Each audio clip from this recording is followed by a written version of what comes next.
উপরে রেগে আছে, দেখুন হঠাৎ করে সে বলে ধুর বাল, এগুলো তুই বলিস না। আপনি কি জানেন যে এই বাল শব্দটা বলার মধ্য দিয়ে মুসলমানদের জন্য কতটা ক্ষতি রয়েছে? বাল শব্দটি হিন্দি ভাষায় যে চুলের অর্থ দাঁড়ায়, সেটি কিন্তু বাংলা ভাষার মানুষেরা যে শব্দ বলে থাকে সেই অর্থ দাঁড়ায় না। কিন্তু বাংলা ভাষার মানুষেরা যে বাল শব্দ বলে, এটার অর্থ কিন্তু চুল দাঁড়ায় না, এটা দাঁড়ায় ইতিহাস থেকে হারিয়ে যাওয়ার এক দেবতার নাম। যেই দেবতা সম্পর্কে আল্লাহ পাক আমাদেরকে সতর্ক করে বলেছেন 37 নম্বর সূরার 125 নম্বর আয়াতে, যে তোমরা বাল দেবতার অনুসরণ করো না। আল্লাহ পাক বলছেন আতাদউনা বালাউ ওয়া তাযারুনা আহসানাল খালিকিন। আল্লাহ বলছে তোমরা কি বালকে ডাকবা এবং সর্বশ্রেষ্ঠ স্রষ্টাকে তোমরা কি ভুলে যাবা, পরিত্যাগ করবা?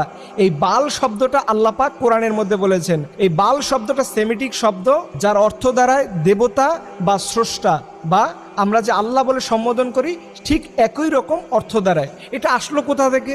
আপনাদের মনে প্রশ্ন থাকতে পারে, হুজুর এটা আসলো কোথা থেকে? এটা আসছে মুসা আলাইহিস সালাম যখন আল্লাহর নির্দেশে 40 দিনের একটা ধ্যান করার জন্য তুর পাহাড়ে গেলেন, তখন ওনার যে অনুসারীরা ছিল তাদেরকে বলছে তোমরা যতটুকু আল্লাহর পক্ষ থেকে নিয়ম পেয়েছো এটাই মানবা। কিন্তু তার মধ্যে একজন ছিল সামিরি নামের। এই সামিরি কি করলো, হঠাৎ কিছুদিন যাওয়ার পরে সে একটা গরুর মূর্তি করলো এবং এই গরুর পূজা শুরু করলো। দেখবেন এই সামিরির যে তৈরি করা যে গরুটা ছিল, সেই গরুর যে শিং ছিল, শিংয়ের মাঝখানে দেখবেন সূর্য দেখা যায়। ঠিক এই বাল দেবতাটাও এই একই রকম, এবং মিশরীয় সভ্যতায় অনেক মূর্তির মাথার ভিতরে দেখবেন দুই পাশে দুইটা শিং থাকে এবং মাঝখানে সূর্য থাকে। দেখেন এই শব্দগুলো, এটা হয়তো অনেকের কাছে বলবেন যে হুজুর এটা কি বলতেছেন, এটা কি কোনো সাবজেক্ট হলো, এগুলো কি আলোচনা কোনো বিষয় হলো? দেখেন এই সামিরির মাধ্যমে সেই সময়ের মুসা আলাইহিস সালামের মানুষেরা